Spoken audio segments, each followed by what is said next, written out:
flash કરવામાં આવે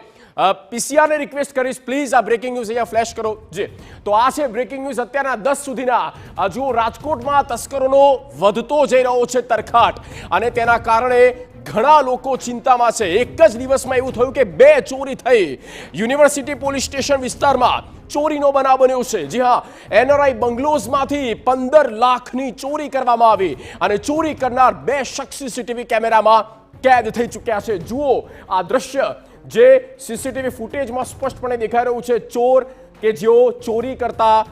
ઝડપાયા છે પકડાયા છે સીસીટીવીમાં હવે પોલીસ તેમના સુધી કેવી રીતે પહોંચે છે તે સવાલ છે બીજી તરફ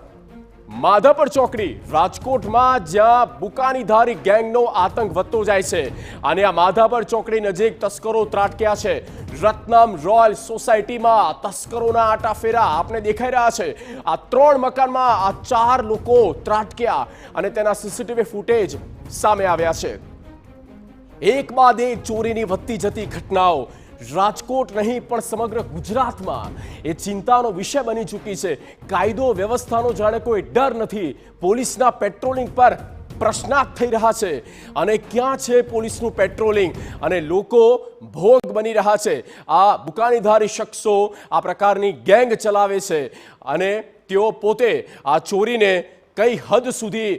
બિંદાસ્તપણે કોઈ પણ ડર વિના ચોરીની ઘટનાને અંજામ આપતા હોય છે તે પણ સ્પષ્ટ જોઈ શકાય છે હવે જોવાનું એ છે કે પોલીસ કેટલા સમયમાં આ આરોપીઓ સુધી આ ચોર સુધી પહોંચી શકે છે